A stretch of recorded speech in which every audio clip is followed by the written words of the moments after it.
espiritual, un mensaje de Dios que llenará tu vida. Con la participación de nuestro pastor Héctor Albuerno, presentamos a ustedes el programa A la Luz de las Escrituras.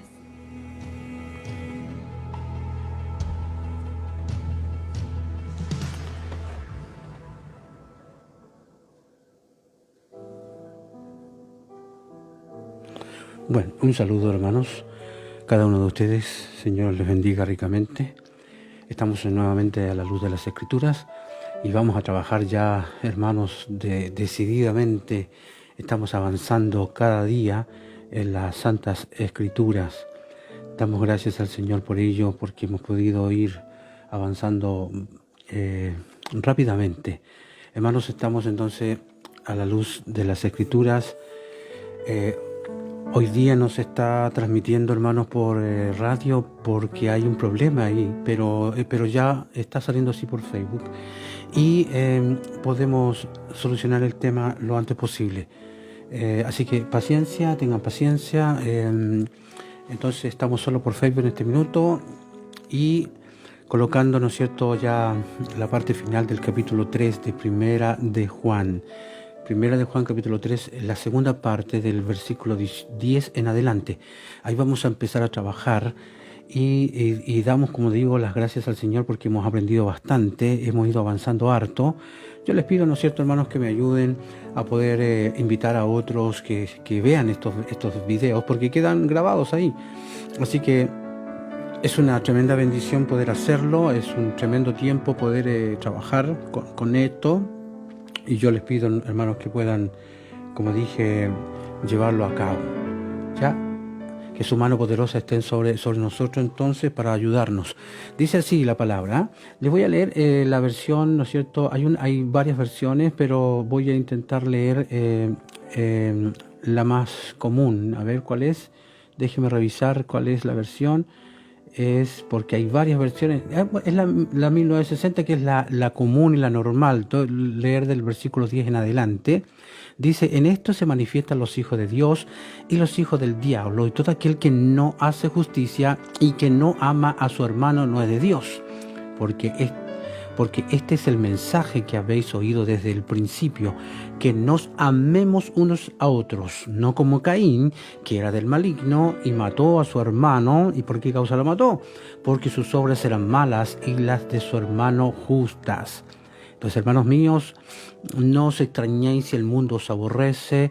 Nosotros sabemos que hemos pasado de muerte a vida y en que amamos a los hermanos. El que no ama a su hermano permanece en muerte, y todo aquel que aborrece a su hermano es homicida, y sabéis que ningún homicida tiene vida eterna permanentemente en él. Y en esto hemos conocido el amor, en que Él puso su vida por nosotros. También nosotros debemos poner nuestras vidas por los hermanos. Hasta ahí solamente. Luego voy a seguir leyendo un poquito más. Yo creo, hermanos, que el Señor como dije, nos tiene algo muy especial. Vamos a ver un poco las características de los hijos de Dios. Y aquí vamos a poder captar, hermanos, algo muy especial. Dice, ¿cierto? Bueno, los versículos aquí, hay otras versiones, ¿no es cierto?, que dicen cosas bien especiales. Dice: en esto se distinguen los hijos de Dios y los hijos del diablo. El que no actúa con integridad. Aquí habla de integridad. Esta versión dice: el que no actúa con integridad. ¿Te fijas? En vez de decir el que no ama a su hermano, dice. Y acá dice: el que no actúa con integridad no es de Dios, ni tampoco el que no ame a su hermano. ¿Sí? Entonces, hermanos, aquí vamos a ir descubriendo algunos detalles que son muy fundamentales para la vida del creyente. Aquí notamos, hermanos, que en toda esta carta, Juan presenta, hermanos, nuestra existencia, en el fondo, en términos de dos categorías. A uno es hijo de Dios o es hijo del diablo, ¿ya? Y Juan es muy absoluto, digamos. Juan es como muy... Diríamos que Juan no es, a ver, no está con medias tintas, no anda con cosas medias a media. Dice, o es luz o es tinieblas. O es verdad o es mentira. Es Dios o el demonio. Vida o muerte. Pero no hay término medio. Y eso es muy interesante, poder aprender eso. No hay alternativas aquí. Entonces, ¿cómo sabemos a qué categoría pertenecemos nosotros? Entonces Juan dice, hermanos, que la prueba está en nuestra conducta. Fíjate, mira el detalle.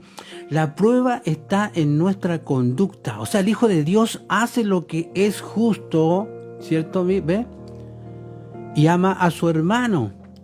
Pero el hijo del diablo, que dice, no hace ninguna de estas cosas. O sea, Juan formula ese criterio, este criterio, digamos, de una forma negativa. Todo el que no obra justicia, dice, no es hijo de Dios. Entonces, para que el cristiano tome nota, ¿es cierto? Y se dedique activamente a cumplir, cada momento, a cumplir la voluntad del Señor. Y este es un pasaje que tiene un tema bien trabado, por así decirlo, y una especie de paréntesis en medio. Ahí lo vamos a descubrir. La verdad es que, hermanos, la vida revela a los hijos de Dios, en el fondo. No hay manera de decir qué clase de árbol es uno más que por su fruto, ¿sí o no? No hay otra fórmula, no hay medias cosas, no hay cosas medias raras, no. Los árboles se conocen por sus frutos, los creyentes se conocen por la vida que llevan, por el estilo de vida, por la conducta. O sea, no hay manera de decir que es una persona aparte de su conducta. O sea, Juan establece, ¿no es cierto?, que cualquiera que no obre con integridad, y ahí le llama a todo el tema de la vida, es a cualquiera que no obre con integridad, demuestra, hermanos, que no es de Dios. ¿Ve? Es muy, como dije yo, le puse un dicho que no es muy simpático, él es muy carepalo así. Ya, entonces vamos a ver que Juan tiene una mentalidad muy práctica y por tanto no deja esto de la integridad como algo vago, ¿no es cierto? Sino que alguien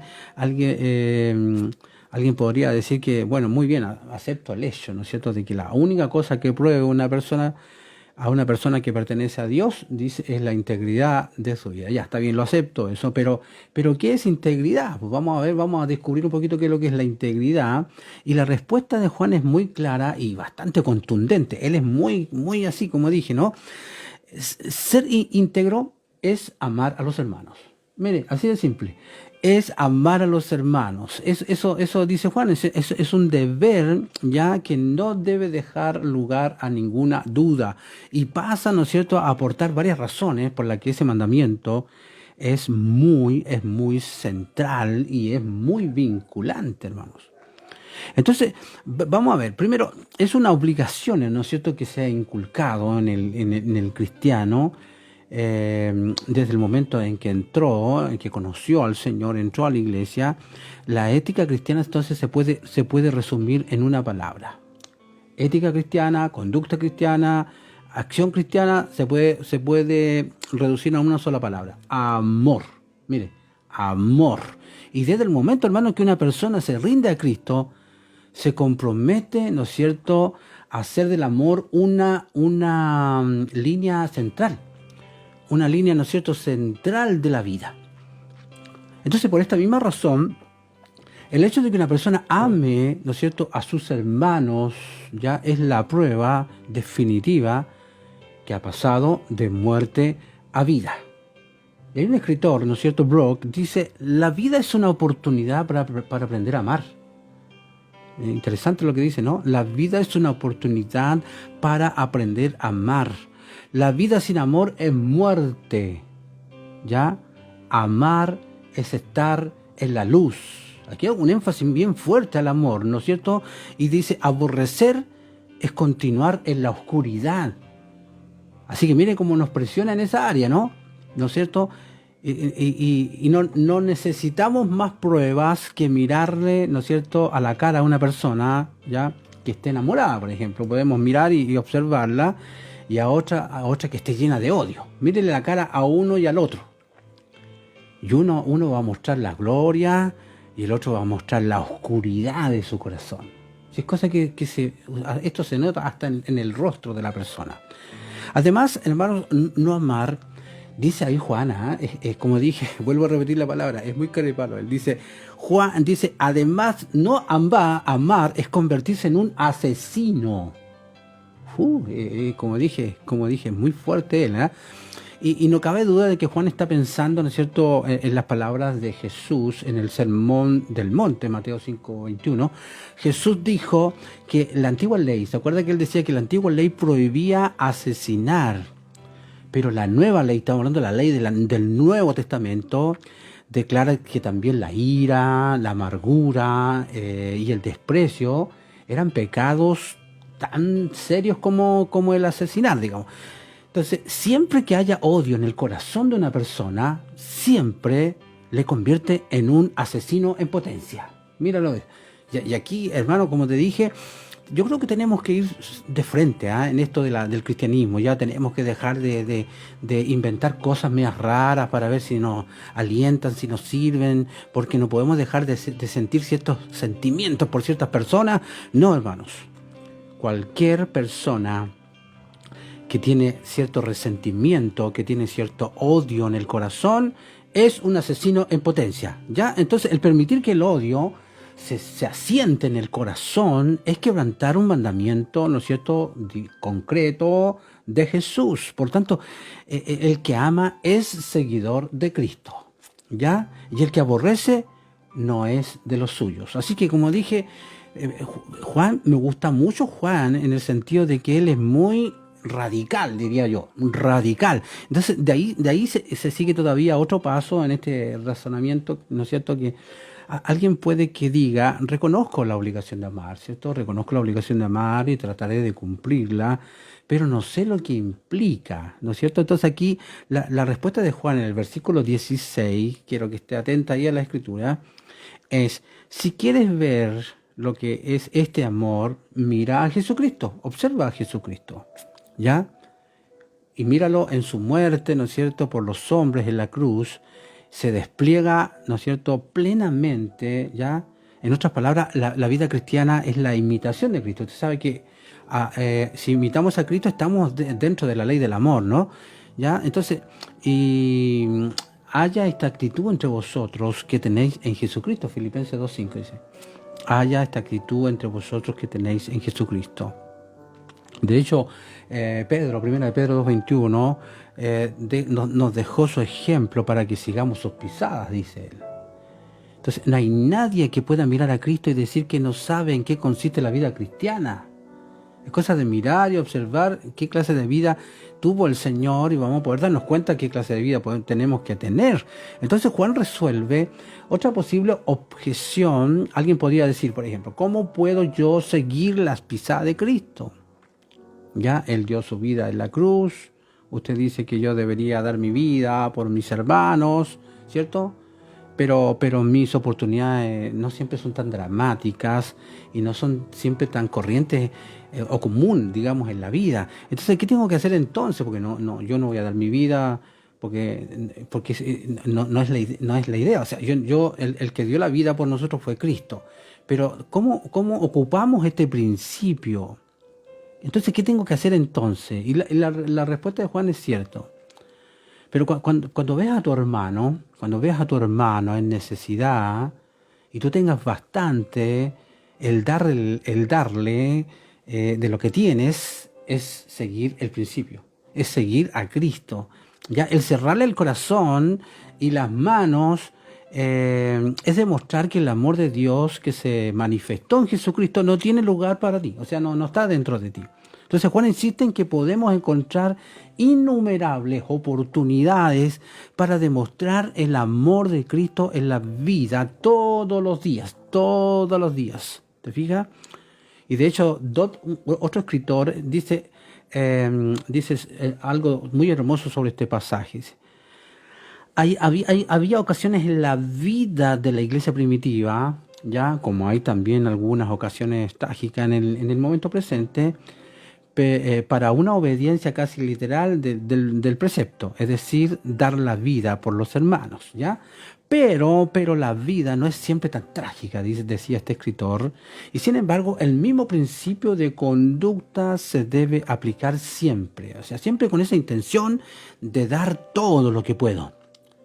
Y puede movernos sencillamente a gastar algún dinero, quizás que hubiéramos podido gastar para nosotros, ¿no es cierto?, para aliviar cierta necesidad, y podemos hacerlo para ayudar o apoyar a otro que tiene más necesidad que yo.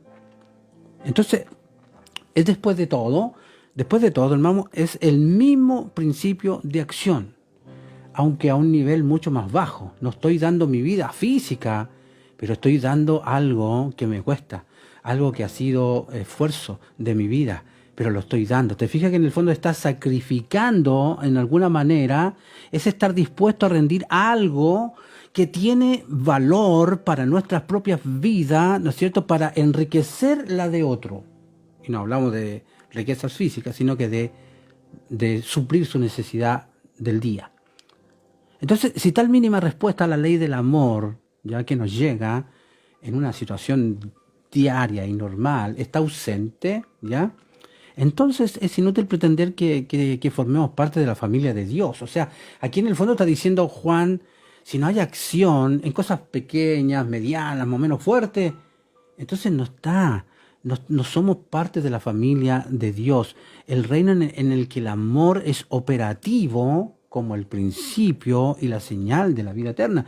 Entonces, las palabras bonitas, la verdad es que nosotros podemos hablar muy lindo, muy bonito, pero nunca van a ocupar el lugar de las buenas obras. Y ninguna cantidad de palabras sobre el amor cristiano ocupará el lugar, ¿no es cierto?, de una acción amable, de una acción rica, que implique algún sacrificio propio. Porque esa es la idea. Por ejemplo, es fácil regalar, por ejemplo, ciertas cosas. Hacemos una campaña de que hay que reunir ropa. Regalamos toda la ropa que nos sobra, en realidad, toda la ropa que no nos sirve.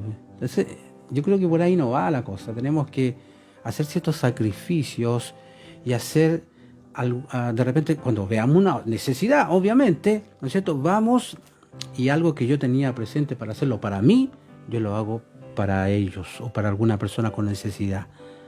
Entonces, porque en esa acción vuelve a estar operativo entonces el principio de la cruz, de dar la vida. ¿Te fijas el detalle? Entonces vamos a ver un poco el resentimiento también del mundo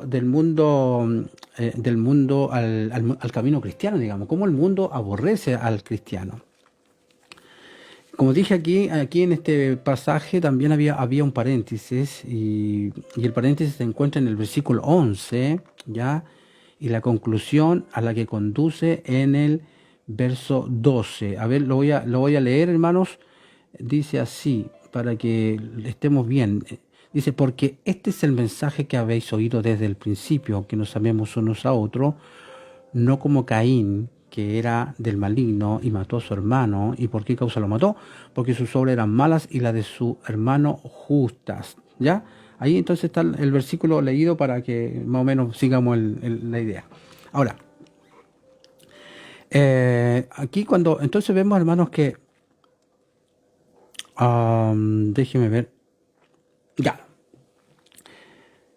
El malvado, aquí aparece, ¿no es cierto?, dice que el cristiano no debe ser como Caín, que mató a su hermano, ¿cierto? El malvado, y aparece el malvado y el justo, ¿ya? ¿Y por qué lo mató? La pregunta es, ¿por qué lo mató?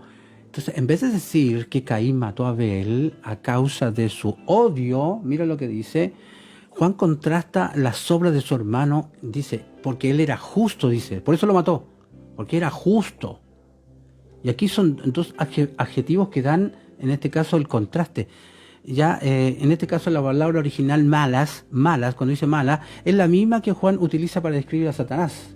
Cuando dice que sus obras eran malas, en el fondo es la misma palabra que utiliza para describir a Satanás. Y Juan da a entender que las obras de Caín tenían su origen en el mismo diablo. Entonces la palabra justas, sin embargo, es un término que apunta a Jesucristo. ¿Te fijas el detalle? Entonces, en otras palabras, Caín pertenecía a Satanás y Abel pertenecía a Dios.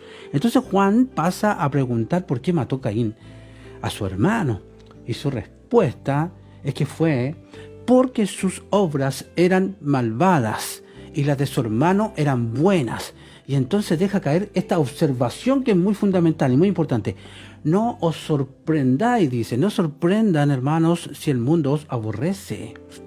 Un malvado, mire, aborrecerá instintivamente a un hombre bueno. Como que nosotros les caemos mal al mundo. A los malos nosotros les caemos mal. O sea, lo que hace la integridad, hermano, provoca siempre hostilidad. Provoca hostilidad en aquellos cuyas acciones son viles, son terribles. Entonces, la razón es que el hombre bueno es una reprensión, fíjate. Cuando tú eres una persona que tiene una conducta impecable, es una reprensión andante. Es una reprensión caminante, ¿no es cierto?, para el mundo malo.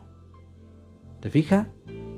Aunque nunca se le diga ni una sola palabra, ya su vida dicta sentencia callada. Cada paso que tú das y cada persona que te observa y te mira y que es de un corazón malo, tú en el fondo le estás dando una sentencia. ¿Te fijas?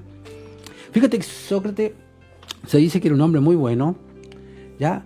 Y había otro hombre que era muy brillante, pero era errático, ¿no? Y a menudo solía decirle a Sócrates, le decía: te odio, porque cada vez que te encuentro, me encuentro contigo, me veo a sí mismo tal como soy. O sea, cuando él veía, en este caso a este hombre, Sócrates, cuando lo veía, porque era un hombre muy bueno, dice, ¿no es cierto? Él se como que yo debiera ser así como este, pero no lo soy, soy malo, soy un canalla, por así decirlo, ¿no? Entonces, de hecho, la sabiduría de Salomón tiene un pasaje muy severo en el que se hace expresar al malvado su actitud ante el bueno. Dice, montémosle acechanza al íntegro, porque él no es de los nuestros y está siempre en contra de nuestras acciones. Se caracteriza, ¿no es cierto?, por oponerse a nuestros planes. Nos resulta fastidioso hasta contemplarle, porque su vida no es como la de los demás. Su manera es de otra forma. Nos considera unos falsos, ¿ya? Se desmarca de nuestros caminos como de la peste, cuando nos apartamos, ¿no? O solo el ver al hombre bueno hacía que el malvado entonces lo odiara profundamente. Entonces, donde quiera que esté un creyente, donde quiera que esté un cristiano, aunque no diga ni una palabra, actúa, ¿no es cierto?, como conciencia de la sociedad. Por eso que la Biblia dice que somos la sal de este mundo, somos la luz de este mundo. Somos la conciencia de la sociedad, y por esta misma razón el mundo está constantemente aborreciéndonos a cada uno de nosotros. De hecho, en la antigua Atenas había un hombre que se llamaba Arístides. Dice que fue condenado a muerte injustamente. Y cuando le preguntaron a uno del jurado que había sido capaz de dar su voto, en este caso en contra de este hombre, que era un hombre justo, su respuesta fue que estaba harto de oír llamar a este hombre Arístides el justo.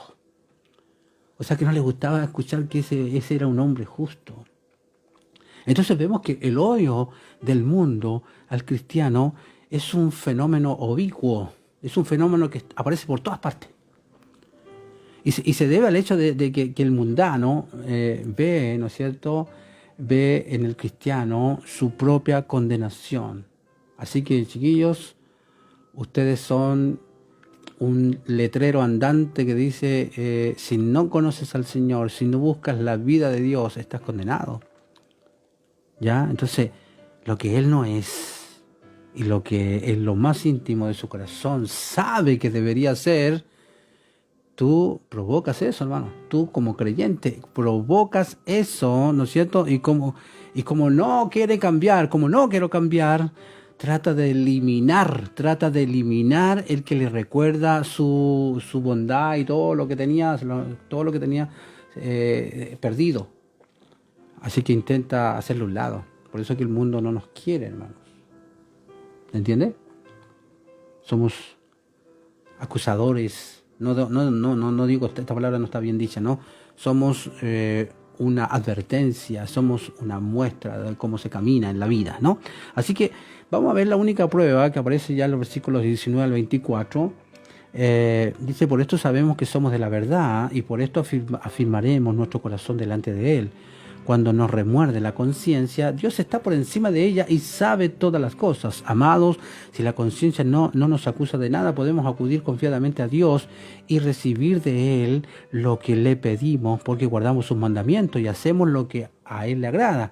Y este es el mandamiento, que creamos en el nombre de su Hijo Jesucristo y que nos amemos mutuamente, como Él nos lo dijo en su mandamiento, y el que guarda sus mandamientos mora en Él y Él en nosotros.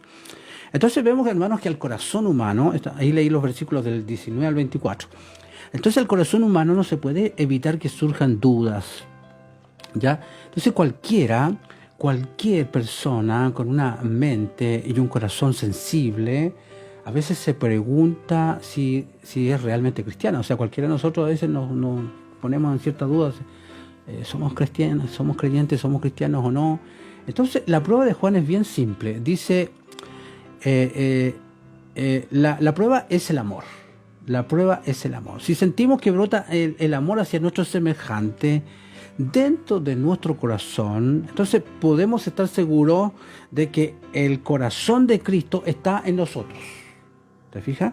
Entonces Juan habría dicho que un supuesto hereje cuyo corazón rebosara de amor, ¿cierto? Y cuya vida estuviera adornada con el servicio, estaba mucho más cerca de Cristo que una supuesta persona, un feligrés, un religioso, un ortodoxo, pero que se mantuviera frío ante las necesidades de los demás. Está más cerca de Dios el otro, que es un hereje, que este que es religioso, pero que no hace nada en relación, que no pone ninguna acción el amor que el Señor le ha permitido.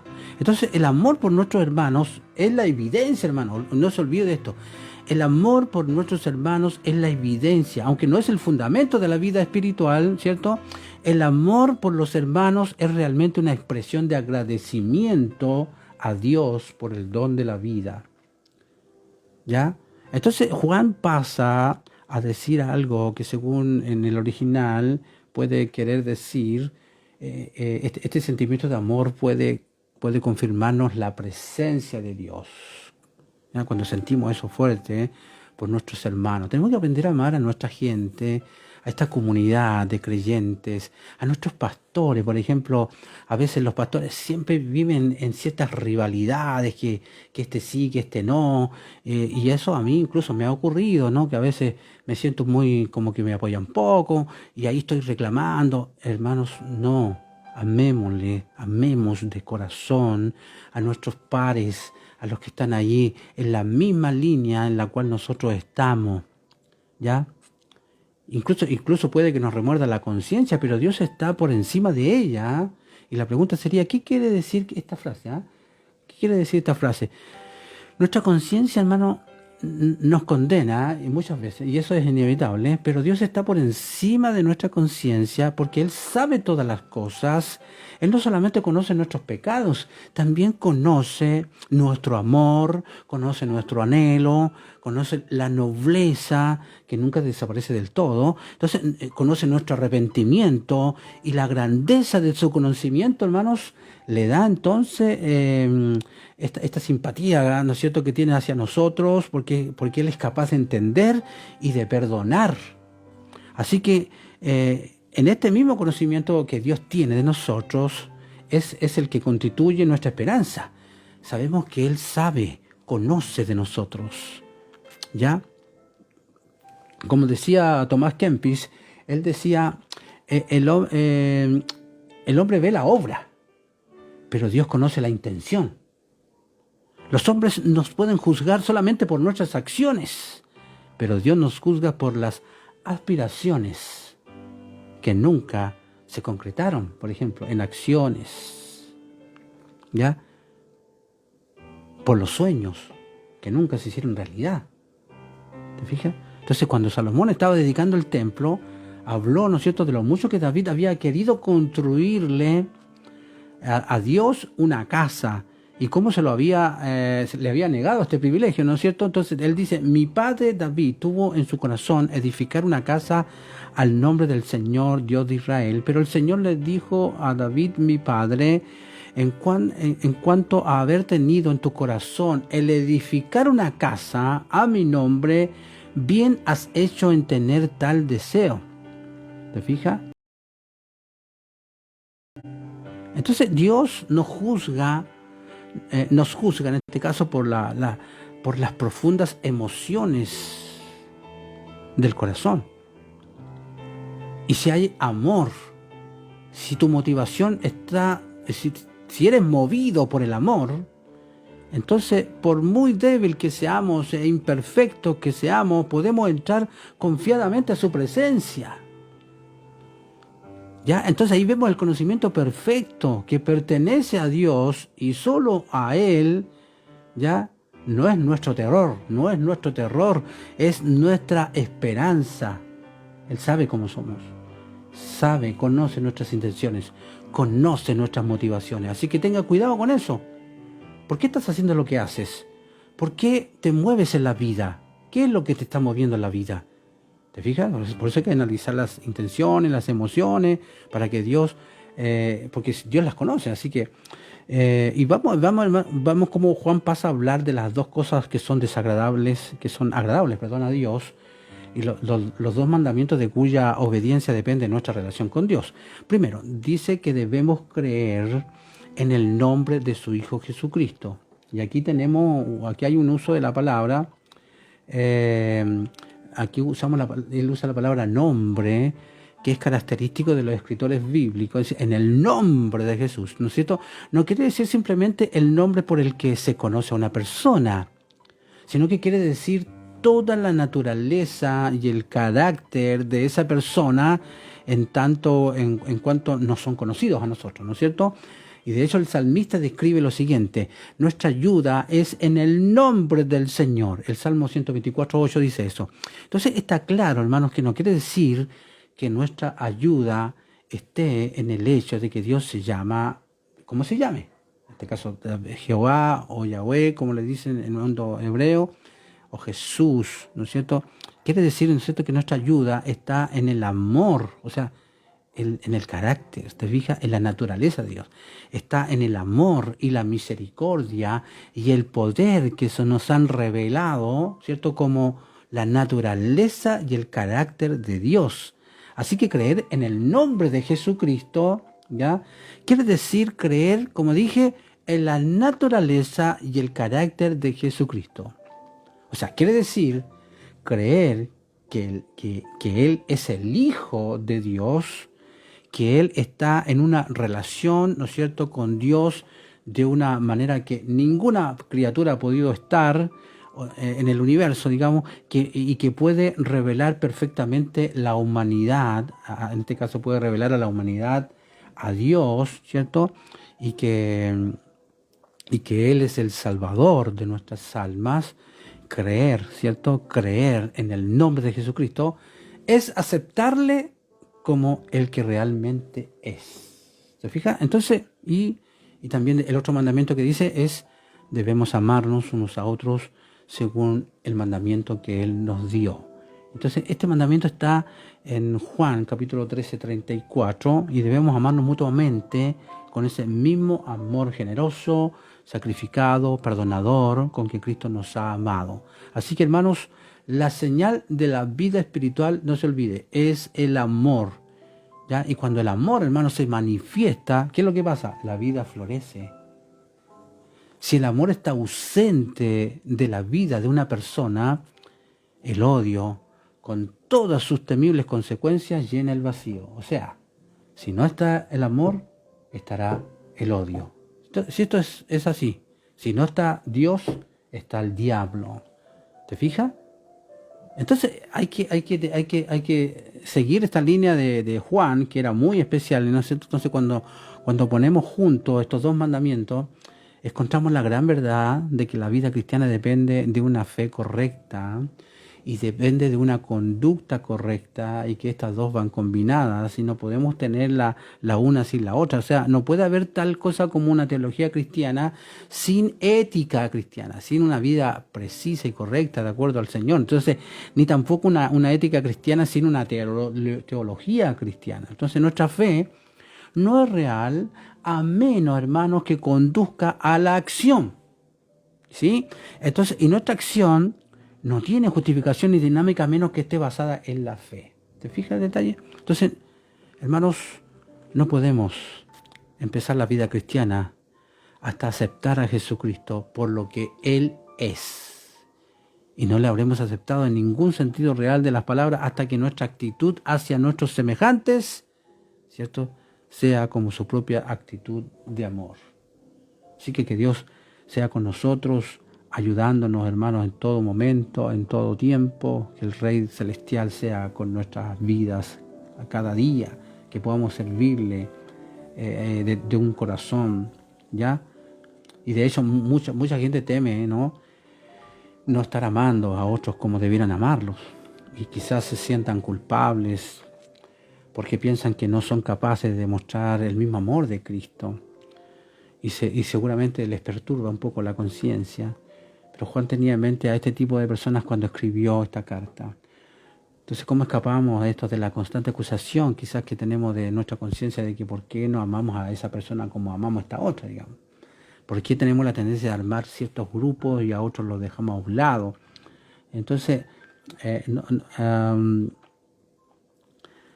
no será al pasar por alto ni al justificar nuestra conducta, sino al poner nuestro corazón en el amor de Dios. Entonces, cuando pase esto, debemos acordarnos de que Dios conoce nuestro corazón tan bien como nuestra conducta. Así que, hermanos, si usted vive para el Señor y siente que no es lo bastante bueno, acuérdese entonces de que Dios es más grande que su conciencia, ¿ya?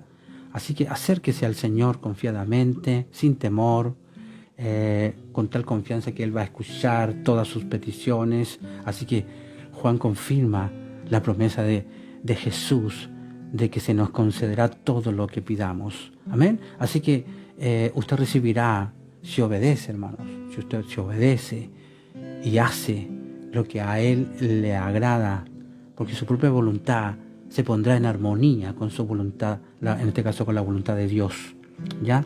Hermanos, así que quiero terminar y concluir este tiempo en eso. No te olvides de los mandamientos principales que coloca al final. Son tres cosas: creer en Cristo, amar a los hermanos y llevar una vida recta y honrada delante del Señor.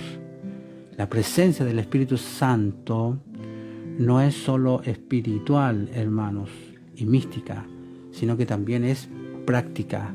Nuestra conducta confirma su presencia, no se olvide. Hermanos, si hemos ido cambiando, es porque la presencia de Dios ha ido aumentando en tu vida, ha ido avanzando. Amén. Así que damos gracias al Señor. Gracias, Señor, por este tiempo, este momento de aprender de ti, de tu gracia. Muchas gracias, Señor.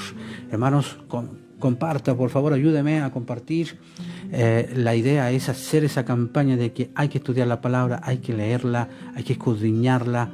Y cuando tú haces eso, hermanos, vas creciendo, dando pasitos de crecimiento. Un abrazo, bendiciones, que sean bendecidos usted, su casa y todo su simiente. Hermanos, que haya bendición en cada uno de ustedes. Entonces estamos encontrando. Entonces, hermanos, mañana ya en el capítulo 4, me parece que sigue el capítulo 4, y vamos a seguir aprendiendo del Señor cada día. Bendiciones, un abracito, hermanos. Dios les bendiga a cada uno de ustedes.